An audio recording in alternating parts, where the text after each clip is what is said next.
بسم اللہ الرحمن الرحیم۔ قال موسیٰ اتقولون للحق لما جاءکم، کہا موسیٰ نے کیا کہتے ہو تم حق کو، لما جاءکم جب آ پہنچا تمہارے پاس، ایسی بات کہ یہ جادو ہے، اسحر ھذا کیا یہ جادو ہے، ولا یفلح اور نہیں کامیاب ہوتے جادوگر جب دعویٰ نبوت کا کریں۔ جادوگر معجزہ کے مقابلہ یا خود مدعی نبوت بنے وہ کبھی کامیاب نہیں ہوتے۔ قالوا اجئتنا، کہا کیا آیا ہے تو ہمارے پاس تاکہ ہٹا دے تو ہمیں ہما اس سے کہ پایا ہم نے اوپر ہمارے اکابر کو، وتکون لکما اور ہو واسطے تم دونوں کے لیے، الکبریاء سرداری فی الارض زمین میں، ملک مصر میں، اور نہیں ہے ہم لکما تم دونوں کے لیے ایمان لانے والے، تصدیق کرنے والے۔ وقال فرعون اور کہا فرعون نے، لاؤ میرے پاس ہار جادوگر ماہر۔ پس جب آ پہنچے جادوگر، قال لهم موسیٰ کہا ان کو حضرت موسیٰ نے، القوا ما انتم ملقون ڈالو، اس تفصیلی قصہ گزر چکا ہے، ڈالو وہ جو تم ڈالنے والے ہو۔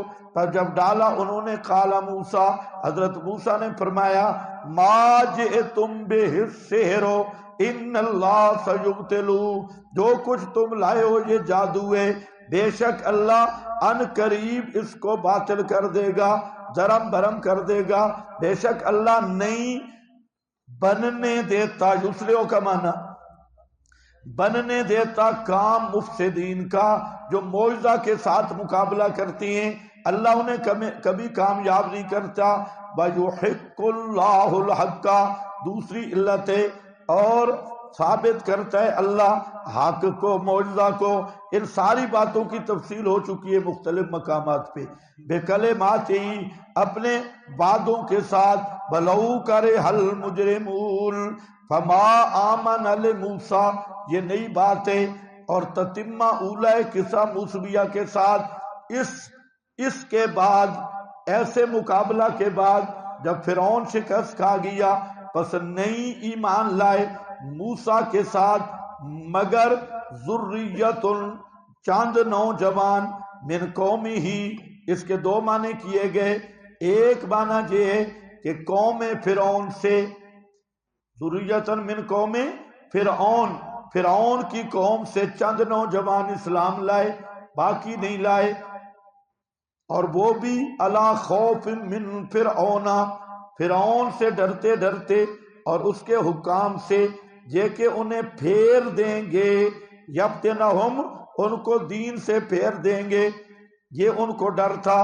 دوسرا معنی ذریۃ من قومی، ذریۃ چند نوجوان، من قوم موسیٰ موسیٰ کی قوم سے ایمان لائے۔ اس پر اشکال ہے کہ موسیٰ کی قوم سے ایمان لائے، موسیٰ کی تو ساری قوم ایمان لائی تھی۔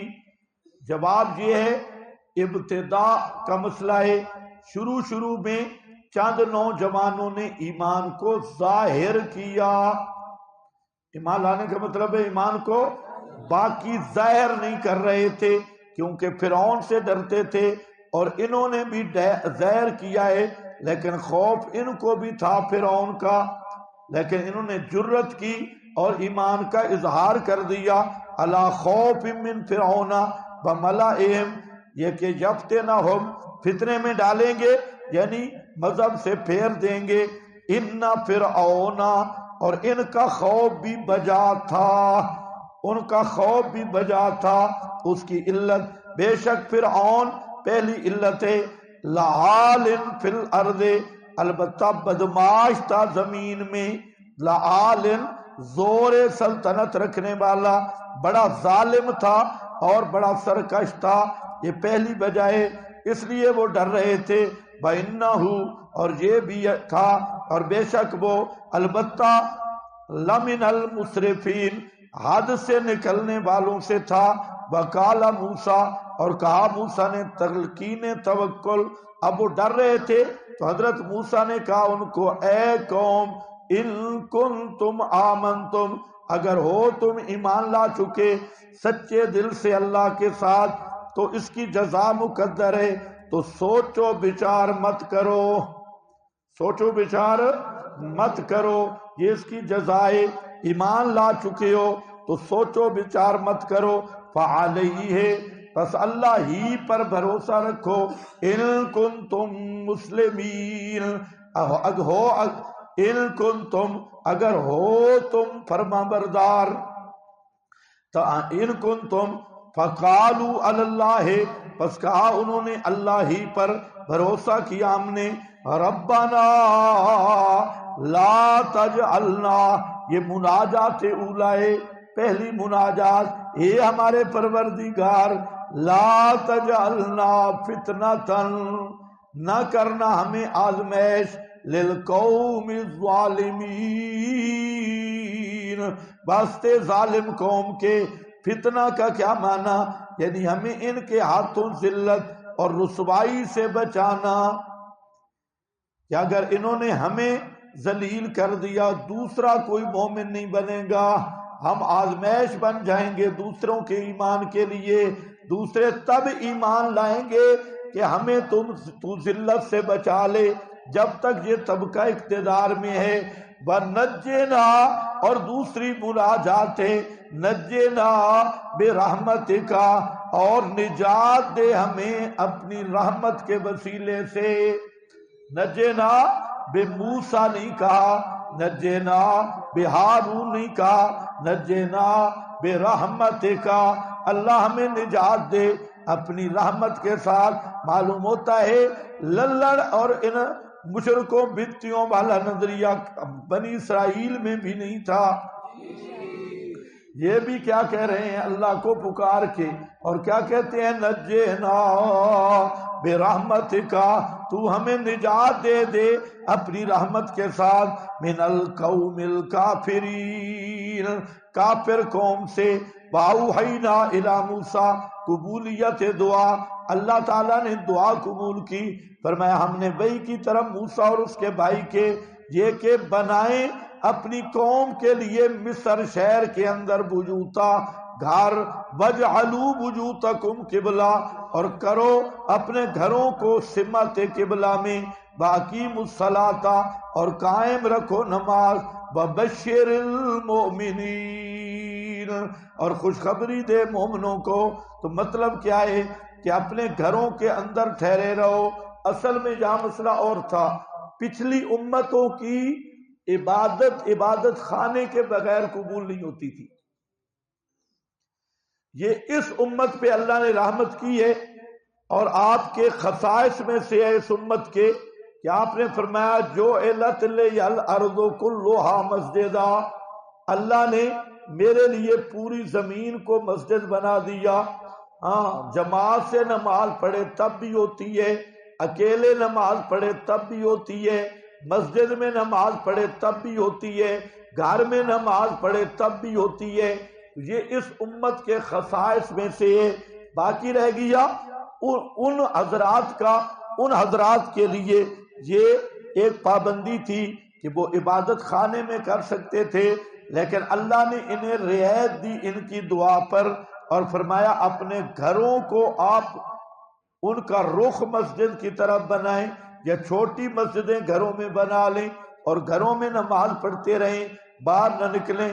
باقیم الصلاۃ، قائم رکھو نماز، یہ علاج نجات، اور خوشخبری سنا، یہ اعلان نجات، نمازیں پڑھتے رہو اندر، اعلان نجات۔ بشر المؤمنین، کس کی خوشخبری دے، نجات از فرعون۔ وقال موسیٰ، حضرت موسیٰ رو پڑے، تتمہ ثانیہ قصہ موسویہ، پیغمبر مسئلہ سمجھا کے، اور یہ سارے امتحانات بھی ہو چکے تھے اور معجزات بھی آ چکے تھے، لیکن حضرت موسیٰ نے دیکھا جب بھی یہ بے ایمان عذاب ان پہ آتا ہے تو میرے پاس دوڑ کے آ جاتے ہیں، ادعو اللہ، ادعو ربک، ادعو لنا ربک بما عہدہ، یہ میرے پاس آ جاتی ہیں۔ اب حضرت موسیٰ بھی تنگ آ چکے تھے، اس لیے دعا کرتے ہیں، قال موسیٰ ربنا، کہا موسیٰ نے اے میرا پروردگارا، یہ تمہید دعائے، اے ربا انکا آتیت فرعون وملأہ زینا، بے شک دیا تو نے فرعون اور اس کے سرداروں کو سامان زینت کا، واموالاً اور طرح طرح کے اموال دنیا کی زندگی میں، ربنا اے میرے ہمارے پروردگارا، یہ ربنا ربنا کیوں آ رہا ہے؟ اللہ کی رحمت کو کھینچنے کے لیے، یہ دعا کی قبولیت کا وسیلہ ہے۔ اے ربا لیضلوا عن سبیلک، لیضلوا عن سبیلک، تاکہ گمراہ رہیں تیرے راستے سے یا گمراہ کریں تیرے راستے سے، دونوں معنی ہو سکتے ہیں۔ اس کا نتیجہ یہ نکلا ہے کہ یہ بے ایمان آ چڑھ گئے، مسئلہ نہیں مانتے۔ ربنا اطمس علی اموالہم، اب دعا شروع ہو رہی ہے، اللہ ان کی معیشت تباہ کر دے۔ ربنا اطمس علی اموالہم، اے میرے پروردگارا مٹا دے ان کے مالوں کو، ان کی معیشت تباہ کر دے۔ اموال، واشدد علی قلوبہم، اور سختی ڈال ان کے دلوں پر۔ دوسری دعا، ان کی جانوں کو تباہ کر دے، سختی ڈال دے۔ فلا یؤمنوا حتی یروا العذاب العلیم، اس وقت تک ایمان نہ لائیں حتیٰ کہ دیکھ لیں یہ عذاب علیم کو۔ اتمام حجت کے بعد کی دعا ہے، اس لیے اعتراض نہیں ہے، سمجھے؟ پورا حضرت موسیٰ ٹل لا چکے ہیں اور حجت پوری کر چکے ہیں۔ اب حضرت موسیٰ اپنا کہنا یہ چاہتے ہیں کہ اللہ پھر کہیں یہ میرے پاس نہ آ جائیں۔ خُذْ لَنَا رَبَّكَ، یہ جو 8-9 دفعہ پیچھے آ گئے ہیں ہر عذاب کے بعد، اب اس دن کو ایسا سخت کر دے کہ میرے پاس دعا کروانے بھی نہ آئیں حتیٰ کہ یہ عذاب علیم کو دیکھیں۔ تمہیں سمجھ کوئی نہیں آئی؟ حضرت موسیٰ یہ دعا کر رہے تھے کہ یہ جو بار بار میرے پاس آ جاتی ہیں ان کے دل ایسے سخت کر دے، اب میرے پاس سفارش کے لیے بھی نہ آئیں۔ ہاں یہ مقام بھی آتا ہے۔ فلا یؤمنوا، شکر ہے ریمنڈ والے وہاں نہیں تھے، نہیں تو کہتے توبہ توبہ توبہ توبہ توبہ، بغیر کلمے کے جا رہی ہیں۔ فلا، پیغمبر کہتا ہے فلا یؤمنوا، نہ ایمان کی توفیق ملے ان بے ایمانوں کو، حتی یروا العذاب العلیم۔ قال قد اجیبت دعوتکما، قال قد اجیبت دعوت، میں حیران ہوں جہاں پر بھی فرعون کا واقعہ ہے غیر مقلدوں کی چھترول ہے، پھر فرعون کا واقعہ ہے اور غیر مقلدوں کی پھر چھترول آ گئی۔ قد اجیبت دعوتکما، پیچھے ذرا پڑھو کیا ہے، قال موسیٰ، پڑھو دعا کہاں سے شروع ہو رہی ہے؟ قال موسیٰ ربنا، کتنے ہیں؟ ایک، اور نیچے کیا ہے؟ اجیبت دعوتکما، قبول کر دی گئی تم دونوں کی دعا۔ اجیبت دعوتکما، یہ کما کہاں سے آ گیا؟ آپ کا حاشیہ بھرا ہے، خود دیکھنا خدا کے لیے، آپ آگے چلے۔ حاشیے اگر یہ نہیں پڑھ سکتے پھر چھوڑ دو۔ تو اجیبت دعوتکما مطلب کیا ہے؟ حضرت ہارون نے آمین کہی تھی، حضرت موسیٰ نے دعا کی تھی، آمین دعائے دونوں کی قبول ہو گئی۔ دو مسئلے نکل آئے، ایک ہے کہ آمین کہنا دعائے، اور دعا میں سر افضل ہے۔ ادعوا ربکم تضرعا وخفیہ، اب خفیہ ہے، اور دعا کو جہرن پڑھنا یہ درست نہیں ہے۔ روایات میں اضطراب ہے، آمین سرن ہے، آمین مدن ہے، یہ آمین جہرن ہے، اور اس میں یہ سارے پھنسے ہوئے ہیں۔ لیکن قرآن کا ضابطہ جب ثابت ہو گیا کہ آمین دعائے، تو الاصل فی الدعاء الاخفاء، یہ تو سب مانتے ہیں، تو اس لیے آمین میں اصل سر ہوگا۔ ایک مسئلہ. اور دوسرا مسئلہ کہ جب یہ جو کہتے ہیں نا بغیر فاتحہ کے نماز نہیں ہوتی، جب امام فاتحہ پڑھتا ہے مقتدی آمین کہتا ہے تو دونوں کی ہو جاتی ہے. دعوتو کما فاستقیما فاستقیما، پس مضبوط رہو، نہ پیروی کرنا راستہ ان لوگوں کا جو جانتے نہیں ہیں، یعنی بے صبری نہیں کرنی، بے سمجھ لوگوں کا راستہ اختیار نہیں کرنا. بس القصہ، یہ تتمہ ثالثہ ہے، لمبی بات آپ پڑھ چکے ہیں. فرمایا ہم نے پار کر دیا بنی اسرائیل کو سمندر سے، پیچھے آیا ان کے فرعون اور لشکر اس کا بغیًا، یہ بدماشی کرتے ہوئے، وعدوا اور دشمنی کرتے ہوئے، حتی اذا ادرکہ الغرق، حتیٰ کہ جب لے لیا فرعون کو غرق نے، الغرق کو ڈوبنے لگا. ادھر فرعونی لشکر دریا کی پل پہ چڑھا، اللہ نے پانی کو حکم دیا ذرا چل پڑ، تو فرعون خان ڈوب گیا. ادرکہ الغرق، جب لے لیا فرعون کو غرق نے، قال آمنتو، قال آمنتو، ادرکہ دیکھنا ہے، قال آمنتو، کہا میں ایمان لایا. کس مسئلے کے ساتھ؟ اب میں مسئلہ الہ مانتا ہوں. ساری زندگی بے ایمان مسئلہ الہ کے خلاف رہا، اب کہتے ہیں انہو لا الہ الا الذی، بات یہ ہے کہ نہیں کوئی الہ سوا اس کے آمنت بھی بنو اسرائیل، کہ ایمان لائے اس کے ساتھ بنو اسرائیل. وَأَنَا مِنَ الْمُسْلِمِينَ، انا من المسلمین، میں مسلمانوں سے ہوں. ماشاءاللہ فرعون بھی کہہ رہا ہے میں مسلمان ہوں، انا من المسلمین. اللہ فرماتے ہیں الآن، اب صبح کے سبق میں ایک الآن گزرا ہے، نکالو.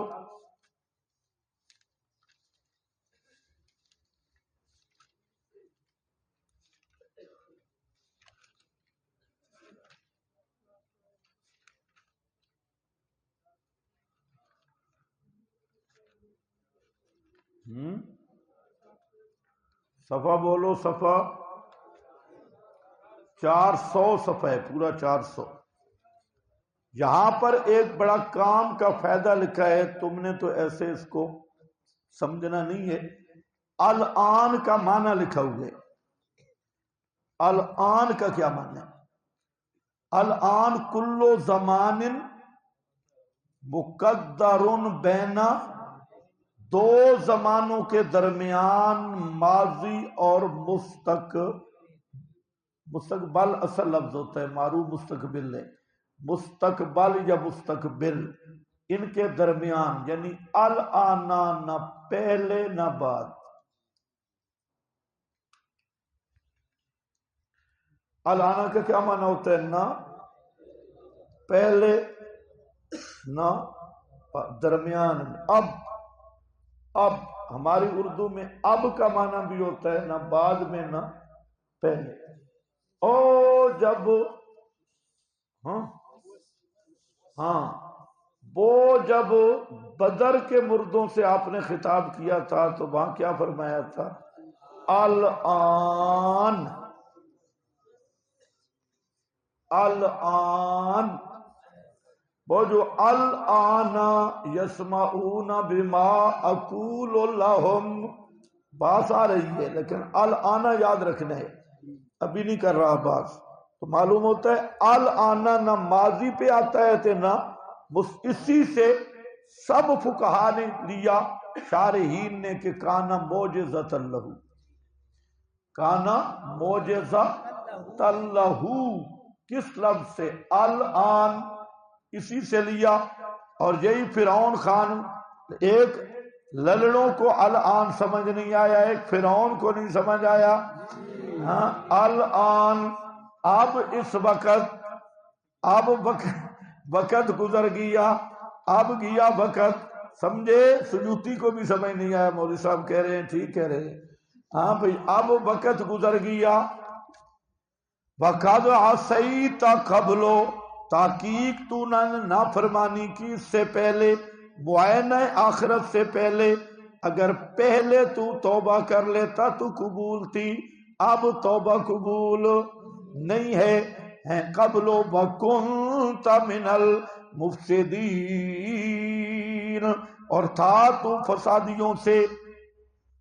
فسادیوں سے۔ یہاں پر ایک بہت زبردست بات کی ہے علامہ آلوسی نے، ایمان افروز بات کی ہے، توجہ ہے آپ کی، اگلا صفحہ، باس ایمان فرعون و ایمان ابن عربی،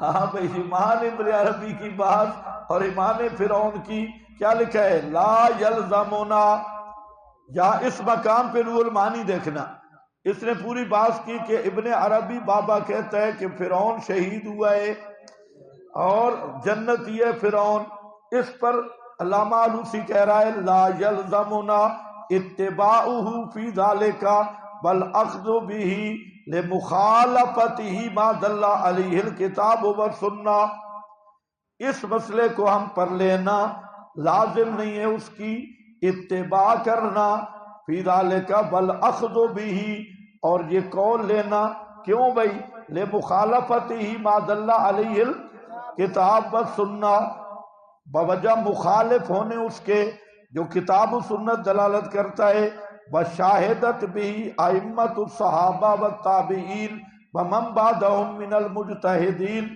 وجلالت قائلہ، زبردست، جلالت قائلہ لا توجب القبول، کسی قائل کا بڑا ہونا یہ لازم نہیں ہے کہ اس کی ہر بات مانی جائے، ہاں لا توجب القبول، فقد قال مالک بغیرہ، امام مالک وغیرہ نے یہ بات کی ہے، ما من احد الا ماخوذ من قولی ومردود علیہ، جتنے تم میں سے ہم جتنے ہیں ان کا قول لیا بھی جا سکتا ہے اور اس پہ رد بھی کر دیا جاتا ہے، الا صاحب ھذا القبر، اس طرح کہتے تھے، حاضر مدینے میں بیٹھے تھے نا مالک، اس قبر والے کے قول کے علاوہ، یعنی رسول کے قول کے علاوہ ہر بات، ہر ایک کا قول لیا بھی جا سکتا ہے، چھوڑا بھی، صرف یہ قبر والے ایسے ہیں کہ ان کی بات رد نہیں کی جاتی، یعنی النبی حضرت علی کرم اللہ تعالی وجہہ فرماتے ہیں لا تنظر الی من قال وانظر الی ما قال، یہ نہ دیکھ کے کہنے والا کون ہے، یہ دیکھ کے کیا کہہ رہا ہے، قد مر عن الامام الربانی قدس سرہ انہ لا یجوز تقلید الکشف، امام مجدد الف ثانی کو کہہ رہا ہے، ان کا قول گزرا ہے کہ کشف میں تقلید جائز نہیں، بسرہ غیر واحد بانہ لیس بحجت علی الغیر کل الہام ولا یثبت بھی حکم شرعی، سونے کے پانی والی عبارت ہے یہ، علامہ حضرت تھانوی نے، تھانوی صاحب اور گنگوئی صاحب کا جھگڑا ہوگی مسئلہ میلاد پر، تھانوی صاحب کہتے تھے میلاد منانی چاہیے، پہلے بھی میں نے بتایا حضرت 50 سال تقریباً بریلوی رہے، حضرت گنگوئی صاحب سے ان کی جب لڑائی ہوئی تو تھانوی صاحب نے گنگوئی صاحب کو لکھا کہ آپ بڑے عالم ہیں، آپ منع کرتے ہیں، حاجی امداد اللہ صاحب مناتے تھے ہمارے پیر و مرشد، حضرت گنگوئی نے جو جواب لکھا نا فتاوی رشیدیہ، دیکھو آپ کو لگ پتہ جائے، تھانوی صاحب کو کہتے ہیں یہ کس استاد سے آپ نے پڑھا ہے کہ مسائل شریعہ میں مشائخ یا استاد یا پیروں کی بات ہو جاتی ہے، یہ کس استاد نے تجھے پڑھا ہے کہ کسی دینی مسئلہ میں حاجی صاحب کو آپ پیش کر رہے ہیں؟ کہاں سے تو نے پڑھا؟ تھانوی صاحب کو کہہ رہے ہیں حضرت گنگوئی، یہ کہاں سے تو نے پڑھا؟ اور پھر مجدد کا قول لکھا، فرمایا لمبی بات کی، فرماتے ہیں کہ جہاں پر صوفیہ کی باتیں نہیں چلتی، دریجہ قول محمد درکار است، جہاں کون سے صوفی ہونا مشرب پیر حجت نیز، جہاں انہوں نے لکھا کہ پیر کا کہنا کوئی حجت نہیں، پھر تھانوی صاحب نے رجوع کر لیا یہ بات کہ ان کا ٹھیک ہے آپ کی بات دلیل شریف۔ حضرت گنگوئی بڑے سخت تھے، ایک شاگرد ان کو ملنے آیا تو وہاں قریب نظام دین تھا یا کیا دربار، اس میں عرس تھا، تو حضرت گنگوئی وہ آ گیا عرس کے دنوں میں ملنے کے لیے، قریب تھے حضرت گنگوئی، عالم تھا، حضرت گنگوئی نے ہاتھ نہیں ملایا، حضرت گنگوئی اس نے کہا حضرت میں دفع ہو جا، کیوں آیا ہے تو ادھر، تو عرس پہ آیا ہے بنتی اور مجھے ملنے آ گیا؟ اس نے کہا نہیں جی حضرت میں صرف آپ کو ہوں۔ حضرت نے فرمایا نہیں، آیا تو عرس پہ اور پھر مجھے ملنے آ گیا، ہاتھ نہیں ملایا، نکال دیا۔ خبردار، عرفوں پہ آتا ہے تو اتنا ہی مسئلہ نہیں سمجھا، پتہ نہیں یہ لڑوں نے اکابر کو کیا سمجھا ہوا ہے، ہاتھ نہیں ملایا، نکال دیا، چلا جا۔ وہ صفائیاں پیش کرتا رہا، جی میں تو آپ کو ملنے، فرمایا چھوڑ، آپ کو ملنے آیا۔ تو شک پڑ گیا کہ یہ بےایمان بھی عرس پہ آئے، اور پھر کہ چلو استاد جی کو بھی مل کے آ جاؤ۔ ایک معصومی ہے، اس کے رسائل ہیں، وہاں پر ترکی کے کچھ طلباء تھے دیوبند میں، تو علماء دیوبند نے انہیں دارالعلوم دیوبند سے فارغ کر دیا، ان کے بیگوں سے کچھ چیزیں برآمد ہوئی تھیں جس میں کچھ شرکیہ باتیں تھیں، تو اساتذہ نے کہا کہ تم مشرک ہو اس لیے نکل جاؤ، تمہارا یہاں داخلہ نہیں۔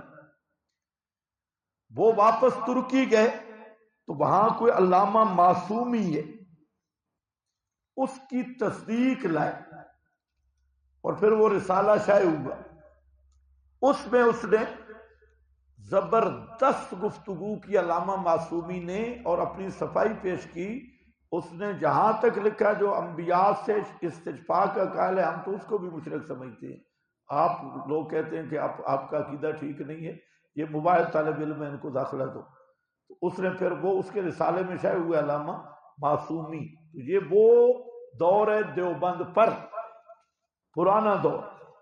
اور آج تو ماشاءاللہ ہمارے طالب علم پچھلے سالوں میں گئے تھے ادھر دورہ پڑھنے، دورہ حدیث پڑھ کے آئے چند طلباء، وہ مجھے بتا رہے تھے یہ ابھی اس سال بھی کوئی طالب علم وہاں تھے دارالعلوم دیوبند میں، تو پچھلے سال بھی، اس سے پچھلے سال بھی، وہ بتا رہے تھے کہ سوائے ایک دو عالم کے ٹوٹل بریلوی ہے، کوئی امتیاز نہیں بریلوی دیوبندی کا، سب بریلوی والی کا تھا۔ ایک دو وہاں جو شیخ الحدیث ہے وہ سخت ہے، پھر ہمارے ایک دو طالب علم تھے، اس نے وہاں پر یہ میرے کارڈ چلا دیے، سارے کچھ یہ چیزیں چلا دی، تو اب مجھے بھی ادھر سے کبھی کبھی فون کرتے ہیں مختلف علماء، تو وہ اب سننے لگ گئے ہیں، لیکن وہاں ماحول انہوں نے پورا بریلویوں والا بنایا ہوا ہے، دیوبند دارالعلوم دیوبند کا۔ ہاں بھائی سارے ریبنڈی گھسے ہیں، انہوں نے اب جو فتاوی آیا ہے نیا محمودیہ، ماشاءاللہ کسی کو سمجھ نہیں آتی کہ مفتی صاحب فتویٰ کیا دے رہے ہیں، ساری ریبنڈ جھلک رہی ہے اس میں سے۔ تو یہ باتیں ذرا ذہن میں رکھ لینا، یہ جو علامہ آلوسی نے بات کی، ہاں بس ایک دو آیت پڑھ لو، فَالْيَوْمَ نُنَجِّيكَ بِبَدَنِكَ لِتَكُونَ لِمَنْ خَلْفَكَ آیَةً، اللہ نے فرمایا آج کے دن ہم اونچا ڈالیں گے تیرے بدن کو، کیا معنی کر رہا ہوں، اونچا ڈالیں گے تیرے بدن کو تاکہ ہو تو واسطے خلفہ کا پچھلوں کے عبرت، وَإِنَّ كَثِيرًا مِّنَ النَّاسِ عَنْ آیَاتِنَا لَغَافِلُونَ، بے شک بہت لوگ ہماری آیات سے البتہ غافل ہیں۔ اس آیت کا کیا معنی ہے؟ الیوم ننجی کا بے بدن کا، اس کے دو معنی ہیں، تیسرا معنی نہیں ہے۔ ایک معنی اس کا یہ ہے کہ ننجی کا نجوا سے ہے، اور نجوا کا معنی ہوتا ہے اونچائی، نجات سے نہیں ہے، نجوا سے۔ نجوا کا معنی ہے اونچائی۔ آج تیرے جسم کو ہم پانی کی اوپر والی سطح پہ ترائیں گے۔ پہلا پانی کے اوپر والی سطح۔ عام طور پہ آدمی دریا میں جب پہلے ڈوبتا ہے تو نیچے چلا جاتا ہے، اور پھر بعد میں لاش جب ہوتی ہے اوپر آتی ہے۔ لیکن فرعون کو اللہ نے غرق کیا پانی کے اتلی اوپر والی سطح پہ، تاکہ اس کے غرقابی کے حالات بھی بنی اسرائیل دیکھیں۔ سمجھ گئے میری بات؟ تو ایک معنی یہ ہے ننجی کا، پانی کی لہروں کی اوپر والی سطح پہ تیری لاش کو رکھے، تیرے بدن کو رکھیں گے، تاکہ تجھے مرتا ہوا یہ بنی اسرائیل دیکھ کے اپنا سینہ ٹھنڈا کر لیں۔ لمن خلفہ کا یہ مرادیں، اور دوسرا یہ کہ الیوم ننجی کا، آج تیری لاش کو ہم اونچی جگہ پہ ڈالیں گے تاکہ سارے بنی اسرائیل مشاہدہ کریں یہی فرعون خان ہے، کل اس کا کیا حال تھا اور آج اس کا کیا حال ہے۔ اس کا تیسرا معنی قطعا نہیں بنتا جو لوگ بناتے ہیں کہ آج ہم آپ کے بدن کو نجات دے دیں گے اور اس کو مصر کے محفوظ کر دیں گے تاکہ پچھلے آ کے میوزیم کو دیکھتے رہیں۔ تو اس لیے یہ بالکل نہیں، یہ جو معروف ہے نا فرعون کی لاش، یہ کوئی اس کا ثبوت نہیں کہ یہ اسی فرعون کی لاش ہے، کیونکہ جو احرام مصر ہے، احرام مصر میں جتنے مصر کے بادشاہ گزرے ہیں ان سب کی لاشیں وہاں ممی کی ہوئی ہیں، موجود ہیں۔ جتنے بھی حضرت یوسف کے دور کا جو بادشاہ تھا اس کا وجود بھی، اور بھی احرام مصر کے اندر انہوں نے خاص طریقے پہ ممی کر کے رکھا ہے، یہ مصریوں کا طریقہ تھا۔ قرینے قیاس نہیں ہے کہ فرعون کی لاش کو کس نے ممی کیا ہوگا، وہ بیچارہ تو دریائے نیل میں گیا جو اصلی فرعون تھا، تو سمجھ گئے کہ نہیں؟ وہاں سے کس نے، کوئی انگریز تو وہاں تھے نہیں کہ اس، اور بنی اسرائیل بھی مصر میں نہیں گئے، وہ آگے شام کی طرف چلے ہیں، تو فرعون بیچارے کو کون لے گیا ہوگا ادھر، اس کو ممی کیا ہوگا، ممی اور کر کے اور دوائیاں لگا کے پھر اس کو کہیں سنبھال کے رکھا ہوگا۔ تو یہ تاریخی حوالے اپنے مقام پہ ہیں، قرآن و سنت میں کوئی اس پر دلیل نہیں کہ فرعون اسی کی لاش احرام مصر میں موجود ہے، کئی فرعونوں کی لاشیں وہاں موجود ہیں۔